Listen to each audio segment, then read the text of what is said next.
So this person talking about, her daughter, she didn't sleep by 6 a.m. and she was convinced that her arm was broken. And she says that was in a huge amount of pain. And then they went to urgent care and they examined her and took some x-rays. Okay.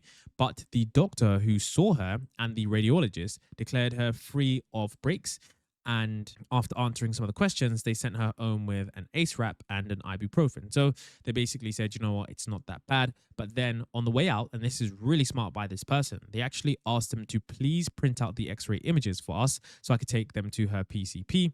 And she was like, I hope they were right, but she wasn't sold. So her mother's intuition basically were like, you know what, let me actually just do some more digging. So her hand kept going cold and tingly and she couldn't move her thumb and it didn't look right. So she had more aches and pains. And then she was like, you know what, I'm going to start doing my own research. And she was deciding to, looking over x-rays of normal wrists and broken wrists. And she remembered a post from a few weeks ago by Elon Musk that Grok 2 could read medical images. And then she decided to, upload this x-ray to Grok. And I actually should have had the screenshot here, but the long story short was that Grok was basically stating that, look, this is a pretty obvious break. And I'm not sure how the people who looked at your arm didn't see this.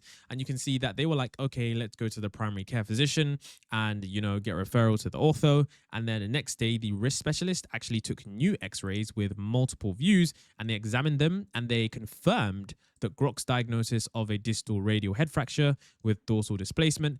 And they actually didn't tell them about the foray into Grok because they don't want to think, she's insane, but they set the cast and that's it. So, if they didn't do this and if they, didn't decide to do extra research and had it gone untreated, she would have likely needed surgery that she can probably avoid now.